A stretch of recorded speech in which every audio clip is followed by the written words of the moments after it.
It is recording.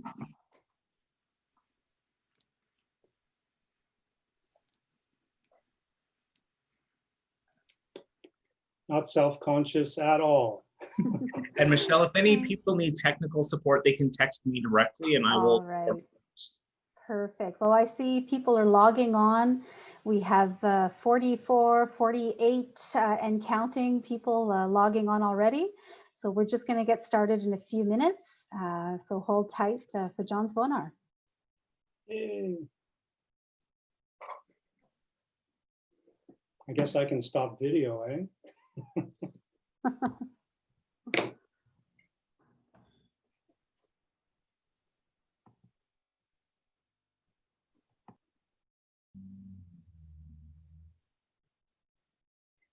Hello, everybody who's logging on just now. We're just going to get started in a few minutes here while other people are still logging on.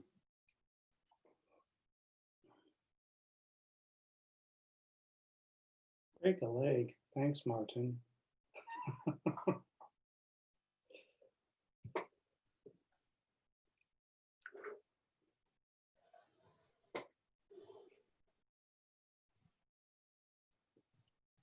And Michelle, I hope that the little opportunity at the end to talk about the idea of legacy and that whole exercise. Absolutely, absolutely.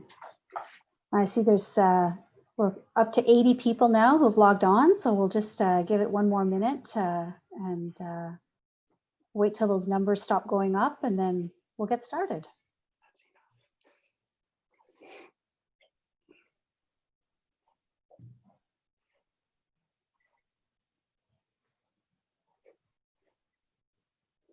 Alors, juste une petite note pour dire qu'on va commencer bientôt. On va juste attendre que tout le monde s'inscrit au webinaire.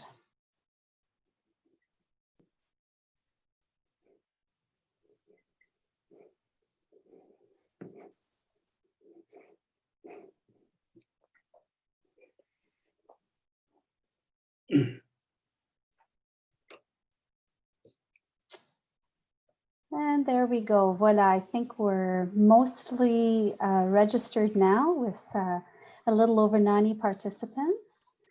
So we'll get started. So first of all, I want to welcome everybody to the CSLA AALA 2020 Congress webinar series. Alors, bienvenue tout le monde à la série des webinaires de l'APC puis de l'Association des architectes paysagistes de l'Alberta.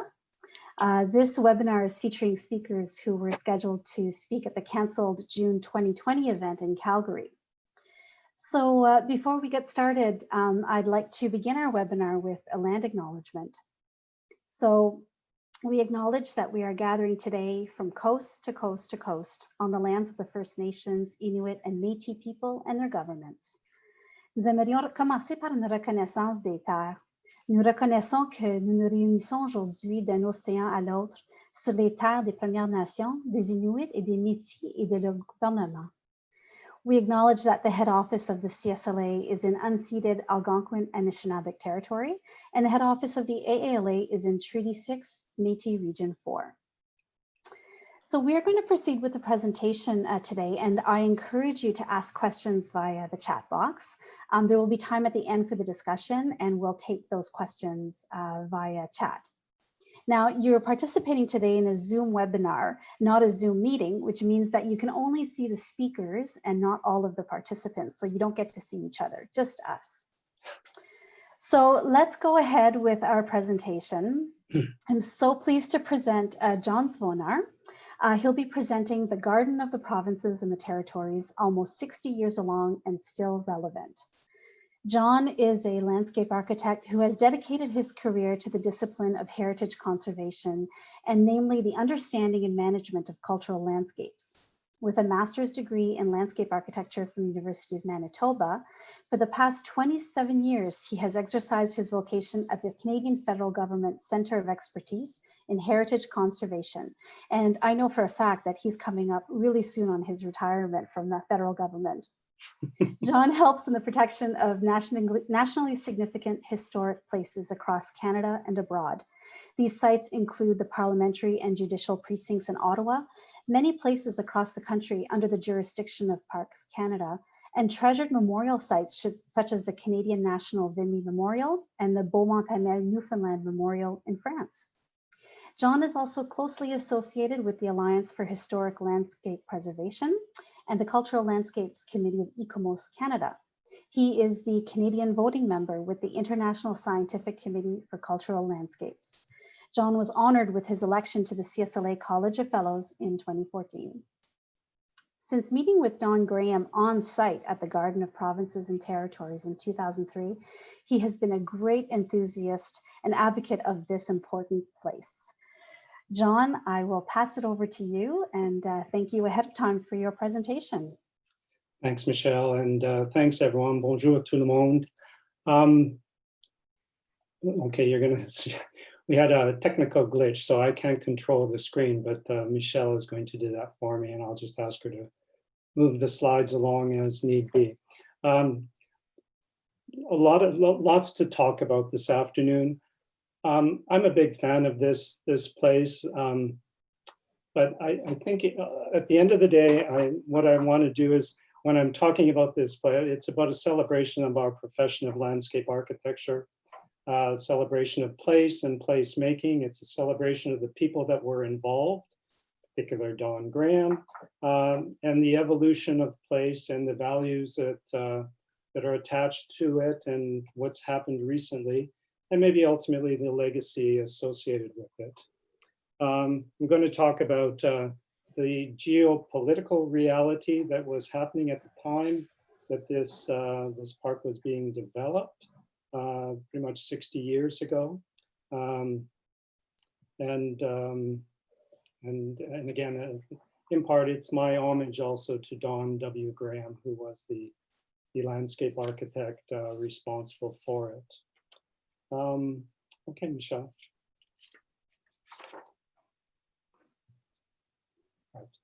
On the south side of Wellington Street, on the west side of downtown Ottawa, is the Garden of the Provinces and Territories, now and Territories, a modernist park or mid-century modern park associated with the across the street from the National Library and next to the West Memorial Building. In the world of heritage conservation, we talk about protecting heritage values and the character defining elements that represent those values, and ultimately the established heritage character. And those are the things that we'll get to momentarily. This slide shows the park shortly after it was completed in the fall of 1960, or the late summer, early fall of 1962. Next, please. One of the things, when I first got interested in this park over 20 years ago, I learned about something called the Cuban Missile Crisis. And what was interesting about this particular site was it was inaugurated in the middle of all that. I don't have the time to really get into the background and what happened over that period of time in the summer, fall of 1962, but I would encourage you to Google John F. Kennedy's address to the nation on 22nd of October, 1962, when there was still a lot of uncertainty about where things were going to go and how the world was going to end up. One of the quotes came out is, "It's incredible to see how close the world came to annihilation. I'm sure there have been other times. I'm pretty sure it will not be the last, considering the state of affairs. God help us, protect us from the worst enemy ever, ourselves."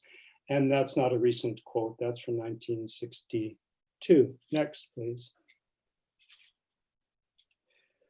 So Prime Minister John Diefenbaker described the park as just a tiny corner of the Master Plan of National Capital Development and a symbol assuring the provinces of the rightful place in Confederation. You can see in this aerial photograph looking down and towards the Supreme Court in the National Library to the left.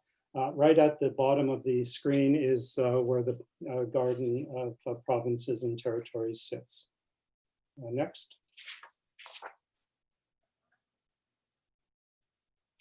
So this is one of my fire insurance plan from the 1950s, just giving an indication of the piece of property on which Garden of the Provinces will ultimately be sited. And it had quite a history over 100+ years, including livery stable, something interesting, the Home for Friendless Women.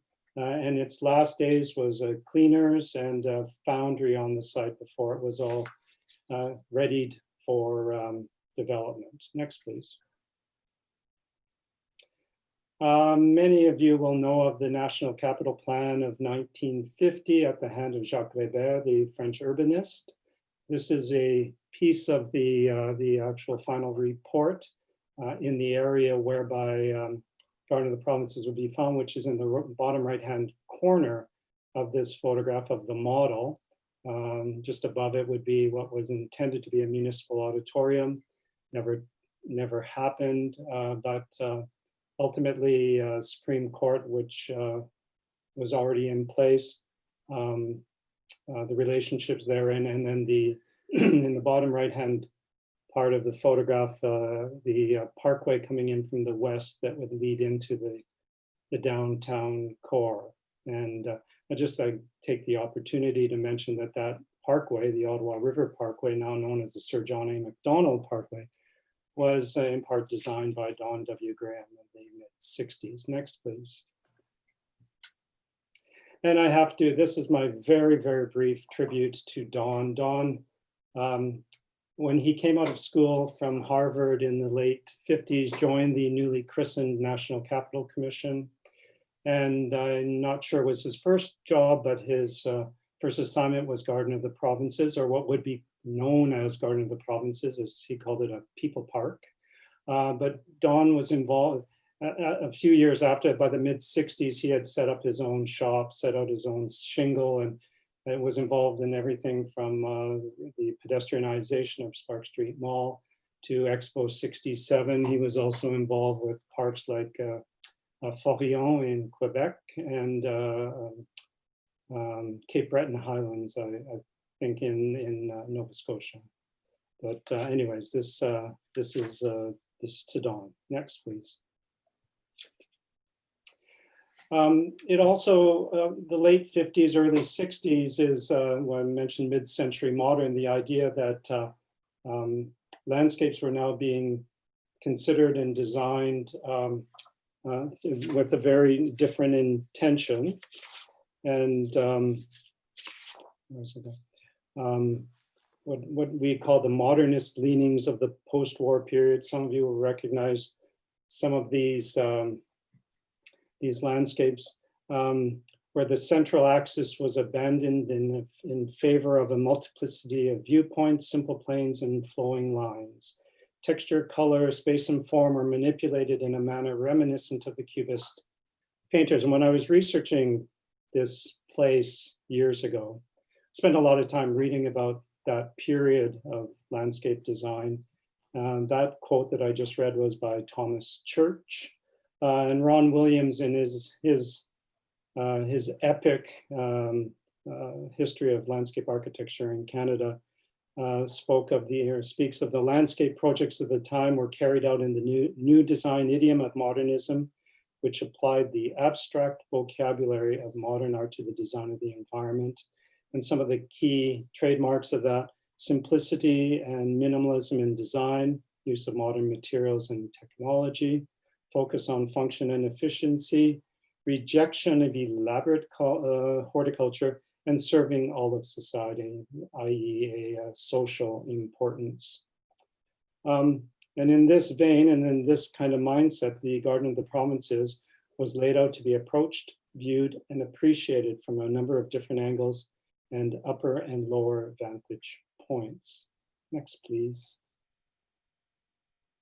So I love this photo. I just found this last year, and just things you come across. Right in the sort of center bottom of the screen is the site that is, this is before 1960. These would be the last buildings that would have occupied the site. And then just above it to the left, you see the war temp buildings from the Second World War that were still around until that point, but were eventually removed. And then just above or to the east of the site of the Garden of the Provinces is what would be, would be the future West Memorial Building, the Trade and Commerce Building at the sign, and it's at the time. And it's extremely important because of the very strong contextual nature of this park, and then the two churches off to the right of the screen. Next, please. So this is Don Graham's sketch or drawing of what the Garden of the Provinces would look like, with St. Peter's Lutheran Church just to the south at the top of the screen, and Christchurch Cathedral to the right-hand side of the screen. And as Don said to me when we met on the site in spring of 2004, is that we wanted to achieve a counterpoint to all the activity going on in Confederation Square, and that a walk along Spark Street ends up at the Garden of the Provinces. So it would be sort of the bookends of Spark Street. Next, please. So this is the tabula rasa aerial photo. You can see now on the right-hand side, the site has been cleared. So this is, I think, an aerial photo from 1960, and the preparation for the terraces underway. In the top right-hand corner is the drawing, the plan drawing of the site, the layout drawing of the site, and that work was done by an architecture firm out of Winnipeg called Green Blankstein Russell, for you Winnipeggers. Next, please. And then some photos from the summer of 1962, showing the workmen and the work going on there in preparation for the opening in September of that year.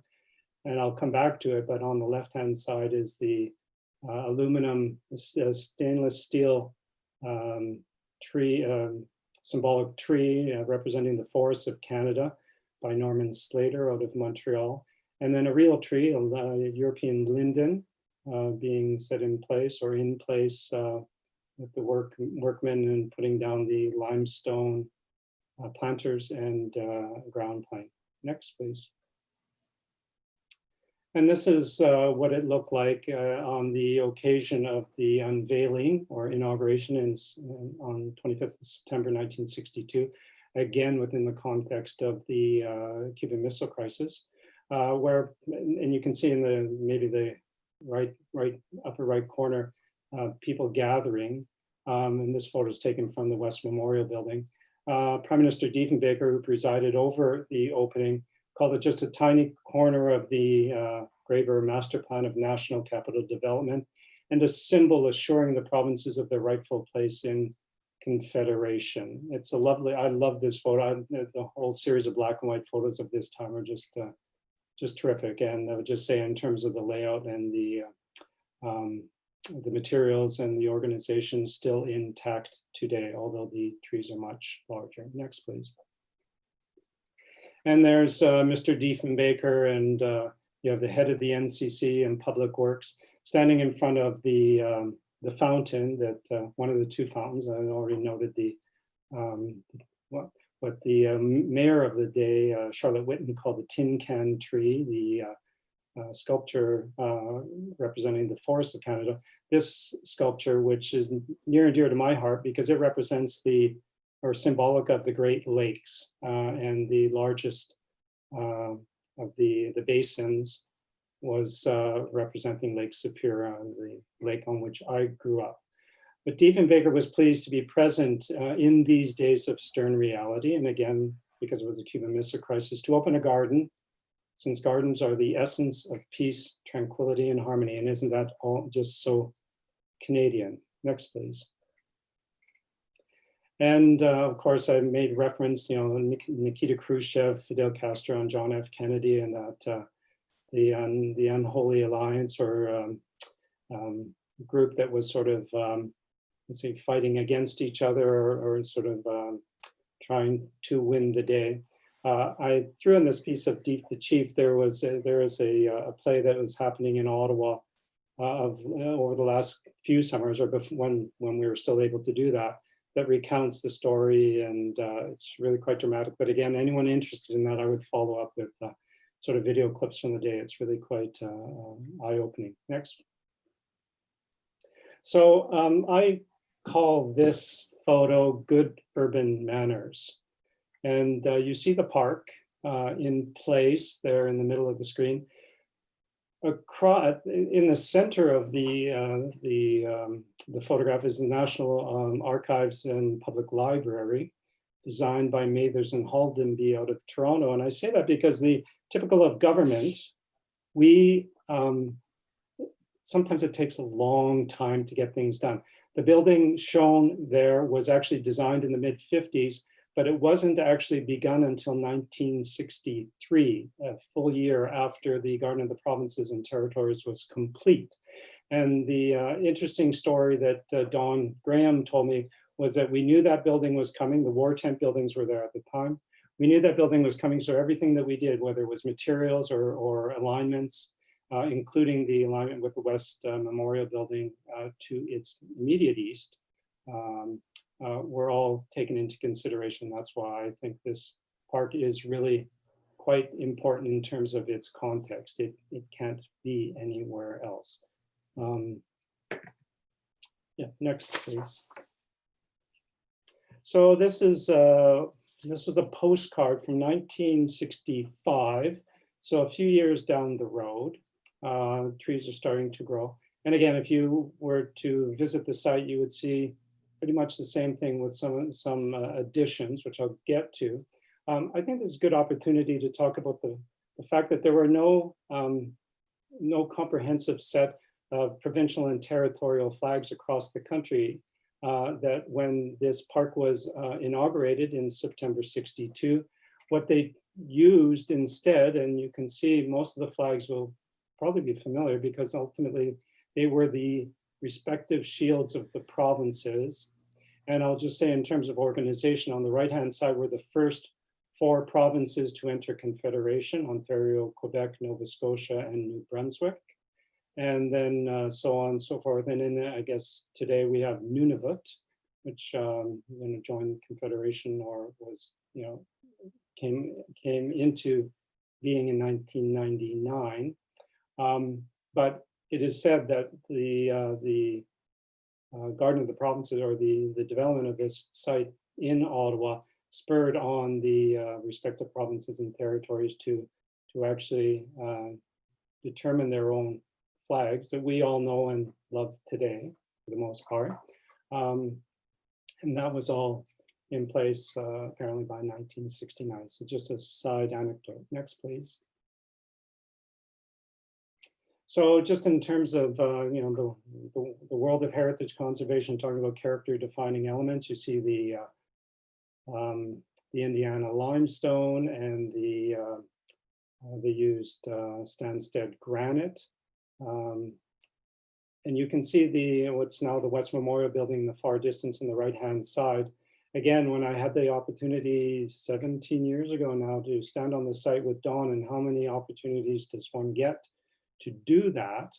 And when he talked about the direct connection between the materials with the buildings nearby, again, the importance of this site is still intact. And you can see the Bosquet approach. This is part of the Harvard School. And of course, Don had come out of that school. Some of the greats in that era, Hideo Sasaki, Lawrence Halprin, Siegfried Gideon, and others were all sort of inspirations to Don. And this is kind of, and I just want to say the Harvard School applied in Ottawa, and again, still intact. Next, please. And I mentioned there's an early image of the fountain on the left representing or symbolizing the Great Lakes.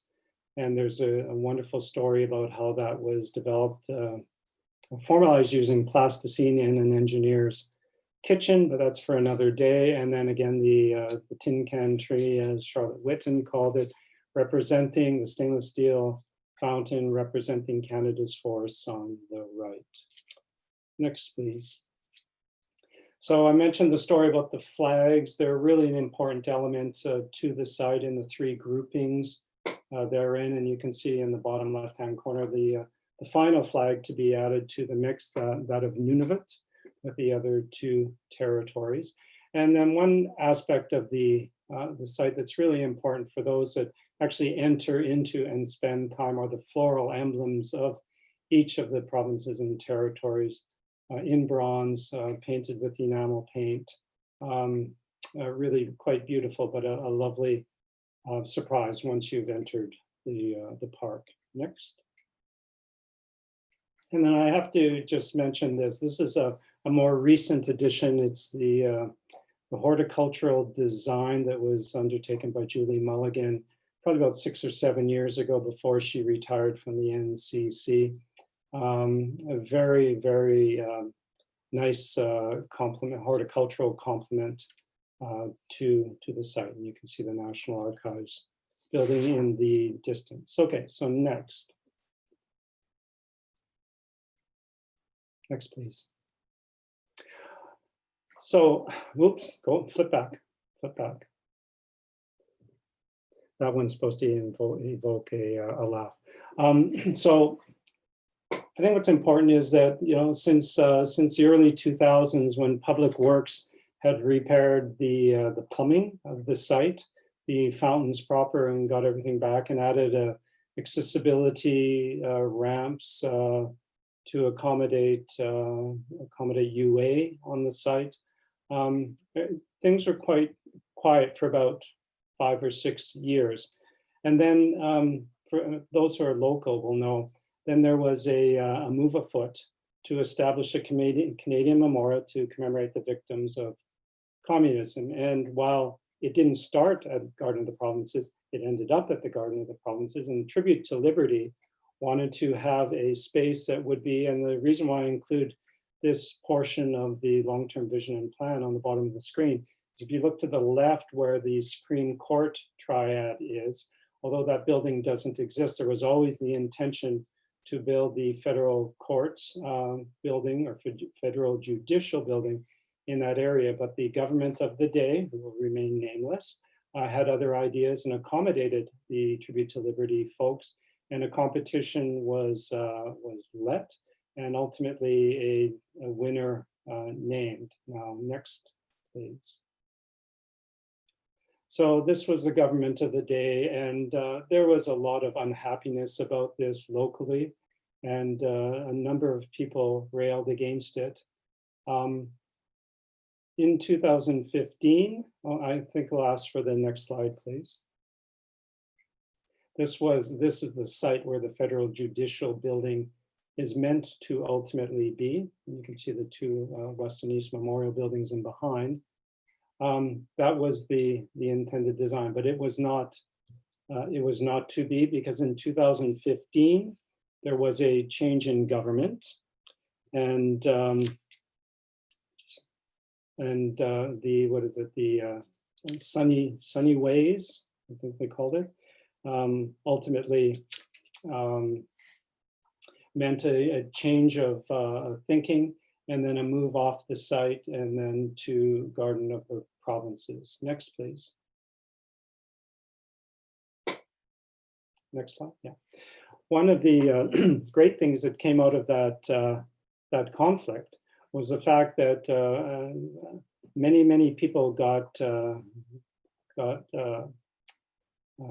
were opposed, and a series of presentations were given locally on the I guess history of parliamentary planning within the nation's capital, and particularly this area, to sort of move away from this direction to try and convince the government otherwise.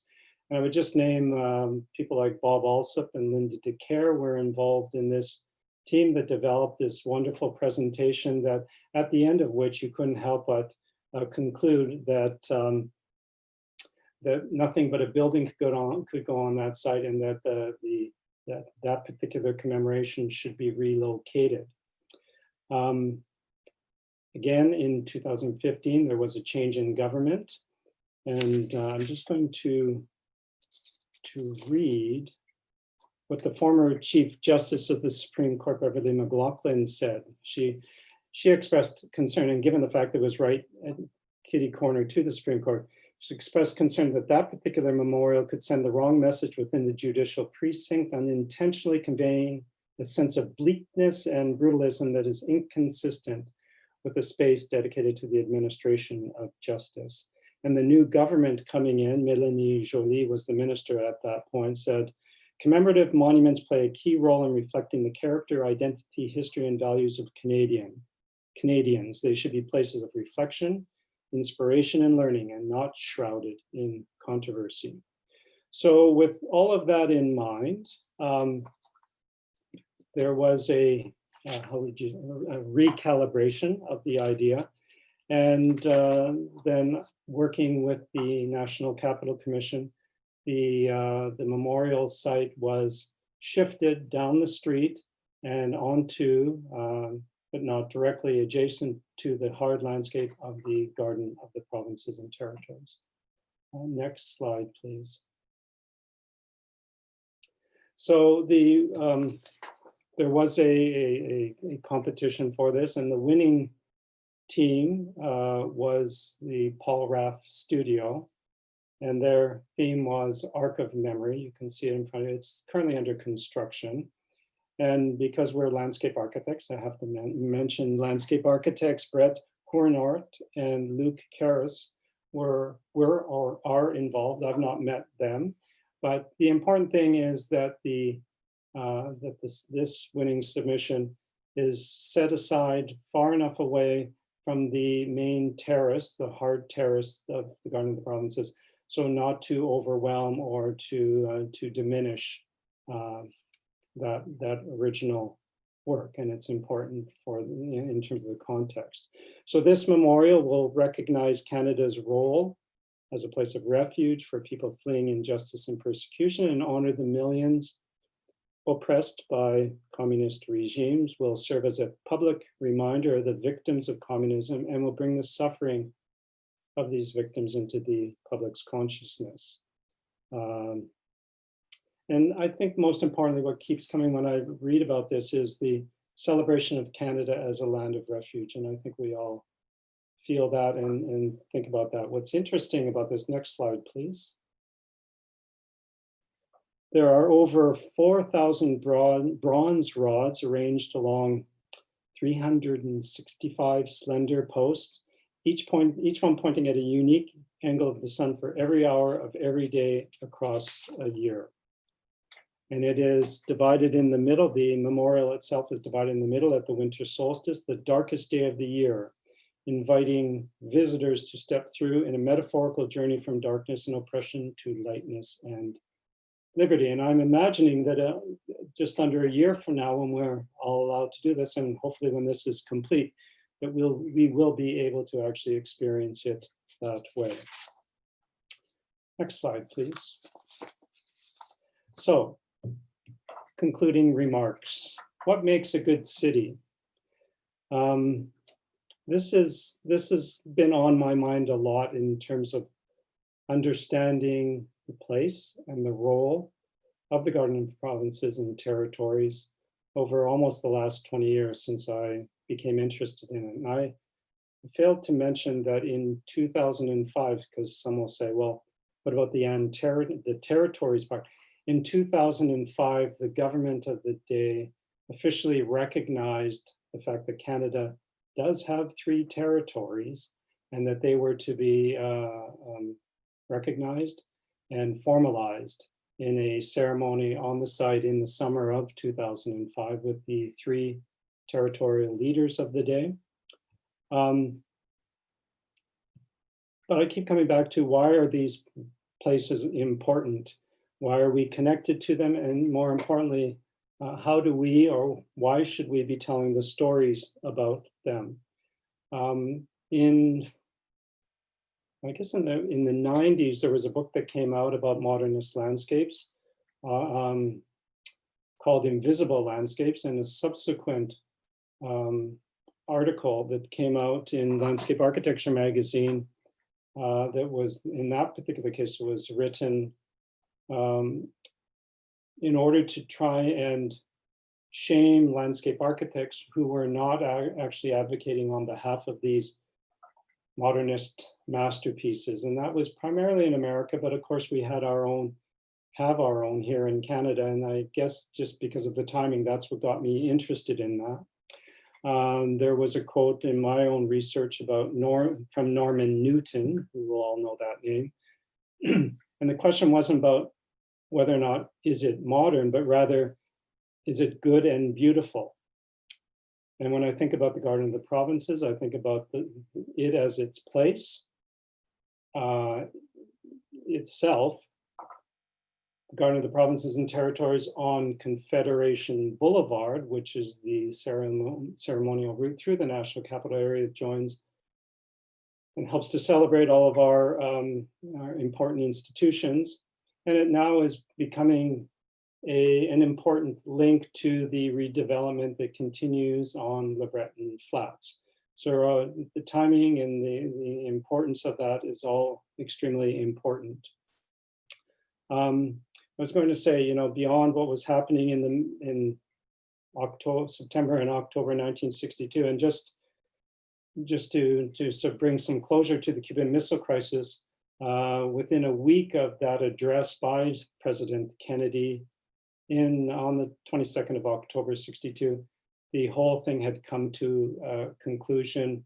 The Russians blinked and their ships returned back towards Russia, or I guess the Soviet Union, and things quietened down for a time. And then I said, well, plus ça change, but we still have lots of saber rattling going on in the world. But every time I think about that or hear about that in news, I think about this place.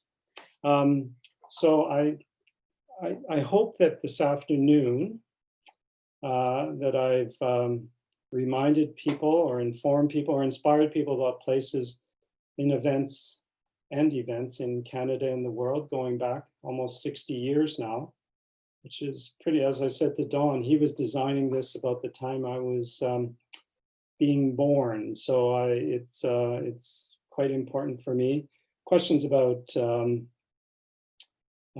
legacy and the importance of that body of work. And maybe we'll have some opportunity to talk about that because there's a developing discussion about that within our professional group. And then communicating that legacy and not being shy about that. Next slide, please.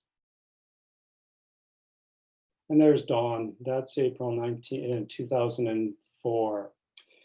And I have to say, I learned so much, and I'm forever indebted for the things that he said to me. I need to mention this, and I don't know if I presume Wendy's, or hopefully Wendy's on the call, but I think it was 2007, I gave a presentation about this to the OALA who were meeting in Ottawa at the time.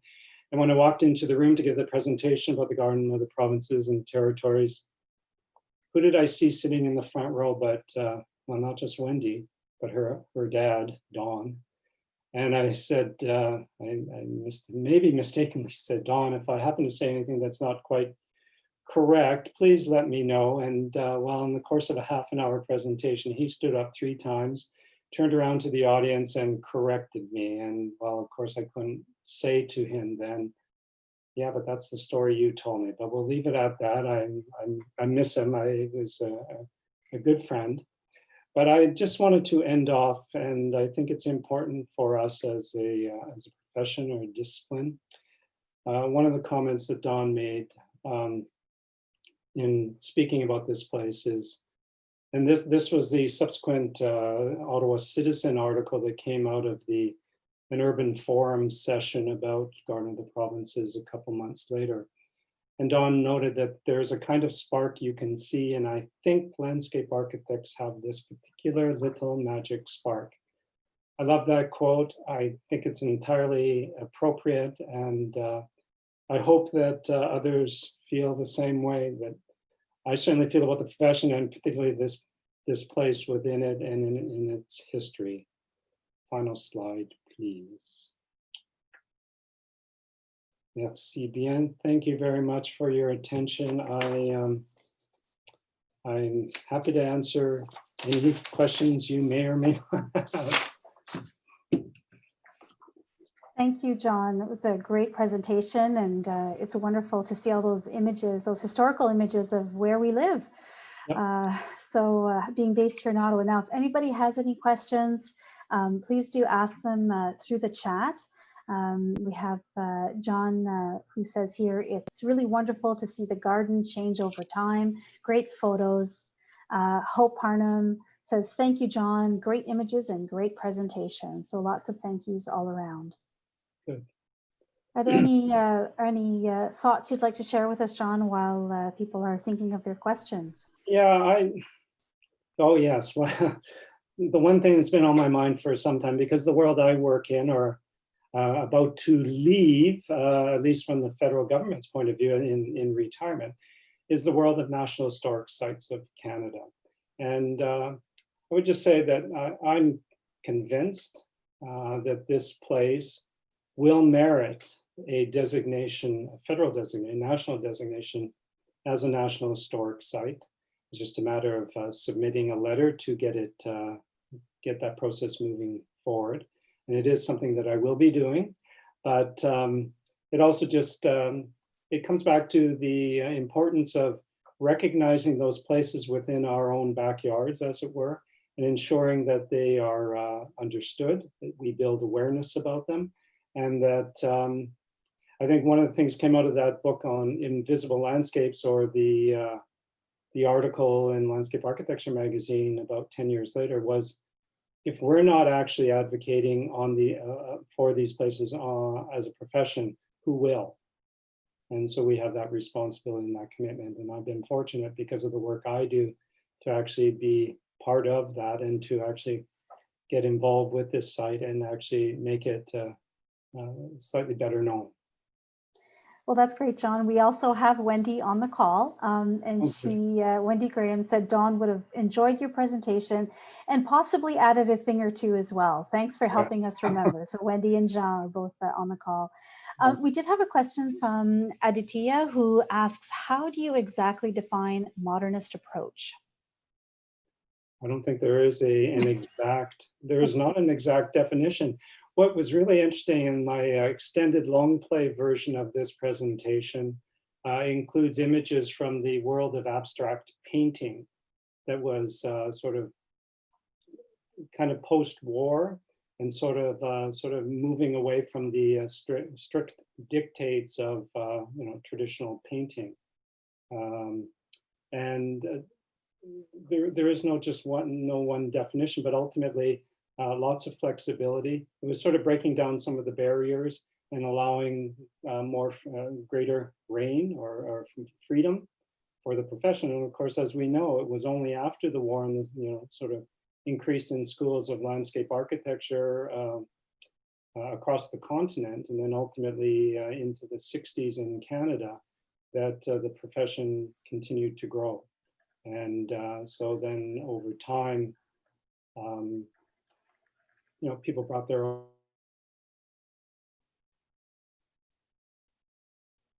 Oh, I think John is glitching. There we go. You just glitched there for a second, John.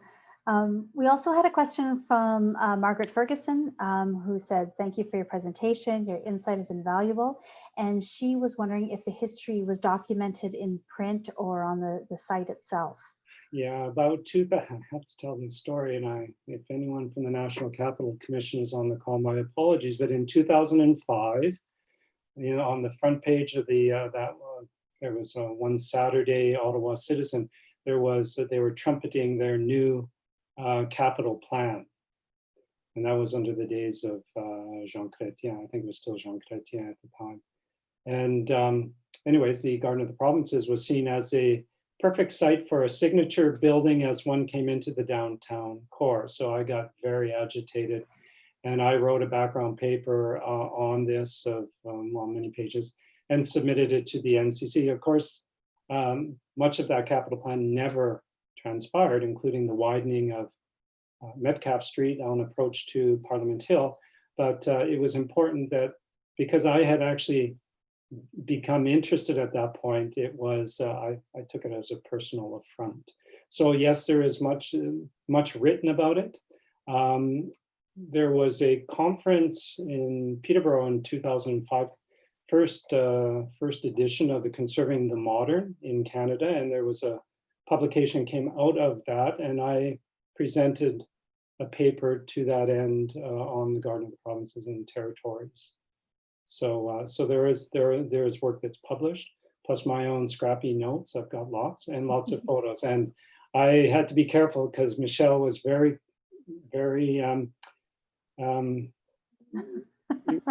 well, she was clear about my 30 minutes to present, and there's just so many lovely photographs of this place, so I hope I got the right ones.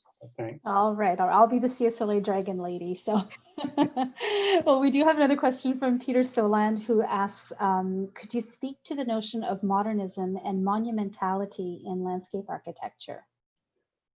Modernism and monumentality. Oh, well, Peter, how long do you have? I think, well, modernism is where we are now. I mean, it is, what we can talk about contemporary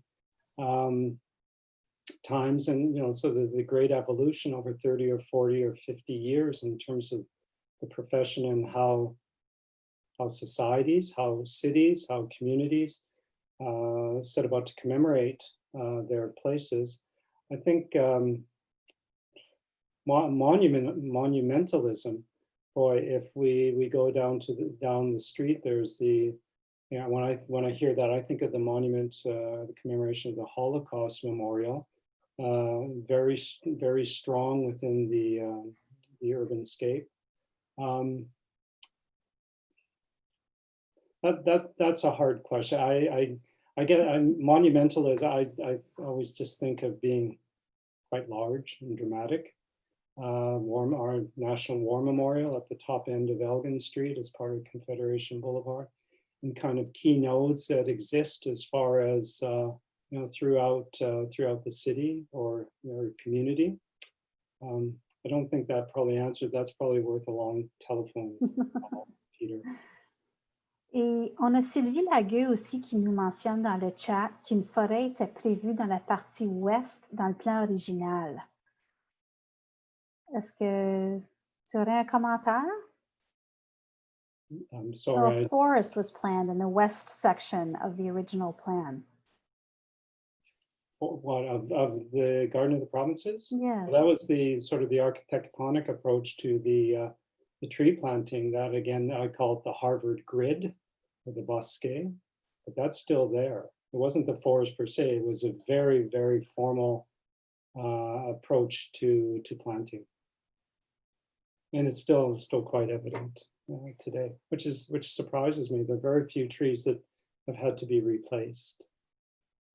Further east, though, to continue on down the slope, because the site itself in total is roughly 4 acres. The hard landscape, the terraced landscape, is roughly 1 acre in size, and then the three other acres are green space, of which into which now the Victims to Communism Memorial is being constructed. So we have a few other comments that I think are particularly apt. Jane Welsh says, it's a nice reminder about the importance of connection. And Joanne Moran says that the quality and the content and the significance of the site never gets old. Can I, and thank you, Joanne and Jane. One word I didn't use, and one term I didn't use when I'm talking about the materials, was the idea of noble materials. I mean, they used the highest quality materials in the execution of this. It was not left to chance, or I'm sure the budget was an issue probably many times throughout the extent of this. And I'll just say, just as the tangent, the budget for this was $400,000 in 1960. So if you do that, I'm not sure how many millions that would be today. But the noble materials is really important because it says something about the longevity and the staying power of these places. Don Graham said to me when we stood on site in spring of 2004 that this was the first place, and he would know, this was the first place where they had actually used the exposed aggregate concrete as a ground plane. And anyone who visits that site, it's as good as it went in yesterday. It's really, really fine. And again, I just repeat the importance of the connection of the materials within the site related to the materials in the building that existed at that point, right across Bay Street to the east, now the West Memorial Building, and ultimately the building that was coming to the north, which would be the National Archives. The other thing too, the St. Peter's Lutheran Church to the south and Christ Church Cathedral, many design moves were incorporated into the Garden of the Provinces to reflect those contextual neighbors. So we also have a question from Norm Sinclair, who asks, where is the OC Transpo Transitway in relation to the park?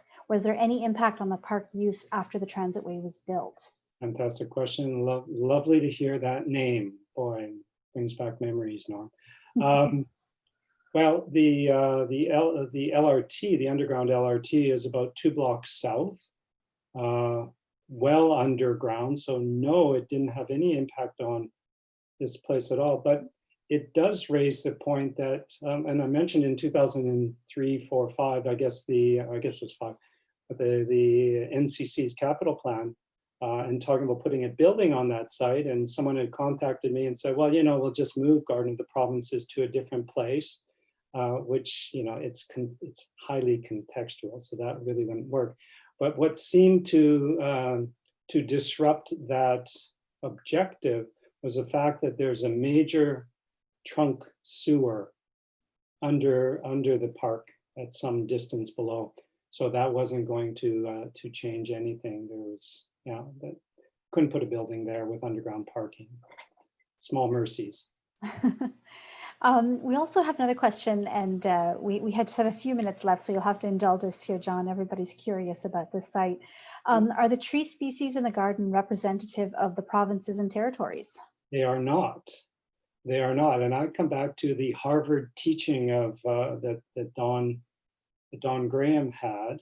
It's a single species. I think it's European linden, definitely linden trees.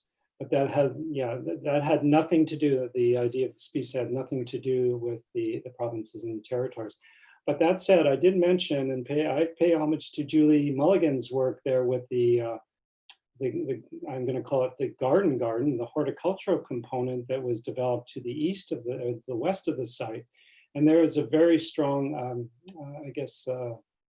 focus on species from across the country and trying to introduce and incorporate them into that those planting beds. And it took took a few years for it to mature, but it's really beautiful, not only in the spring and summer, but certainly in the fall.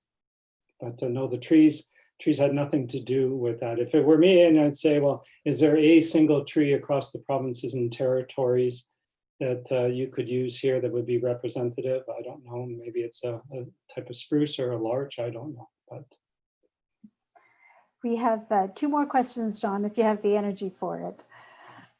The first is from Carolyn Woodland, who asks, is the site programmed so that visitors to Ottawa are drawn to the park and understand the importance of the original site's purpose?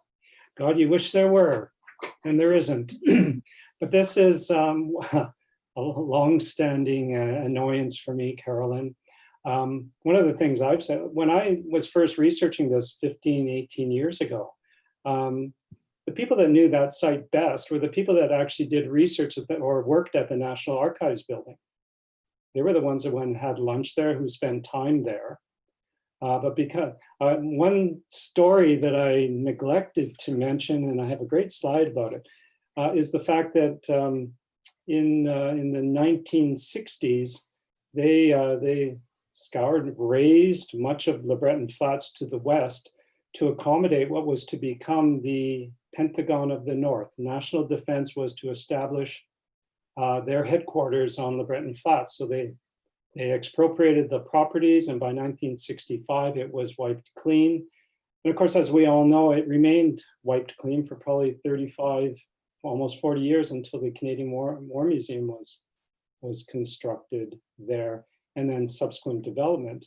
But it never met, it reached the goal that it was intended, which was really to be the link. And that's what Dawn said to me. And that's where I first heard the term Pentagon of the North. It was to be the link between the downtown core and what was being developed west of the downtown, that is the Breton Flats. So that's an interesting story. Again, I won't say typical of government, but you know, they ended up developing National Defense Headquarters along the Rideau Canal. But as far as promoting it, no, there's no plaque, there's no interpretation to speak of until you get within the site, and then there's the discussion about the floral emblems and such. But in terms of the overarching considerations, none. But I've said right from the start, I think what we need is just a single coffee vendor in one of the corners to be there, and it will just draw people in. And the other thing too is, since I got involved almost 20 years ago, or interested 20 years, condos are going up in the neighborhood, and so there's going to be much more foot traffic, and I think more importance played on just the open space. It's not necessarily, there is green space, but the hard landscape is really, really key. And I don't want to say the lungs of the city, it's not a Central Park size addition to the downtown or the west end of downtown, but still an important piece. Thanks, John. And we have one question, which I think is great, a great question to end the panel on the webinar. Todd Smith asks, in your career, how have you handled folks who do not value cultural landscapes and see them as undeveloped or temporary? Well, it depends on the cultural landscape, because cultural landscape, that's a pretty broad range, Todd.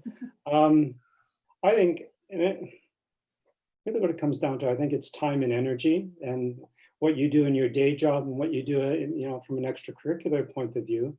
But ultimately, if you have I've been fortunate because I got wind of this place. I got to meet the guy who actually designed it. I got to talk to him about it and spend time, you know, thinking about it and adding to the story over time and seeing it evolve, even in the last 20 years. So I made the effort to actually try and build an awareness. And I think, to answer the question, we all have a responsibility, again, time, energy being what they are, to actually help build awareness, because without that understanding, and maybe it doesn't get into the paper like this place did, but you know, I think that's what we have a commitment to do.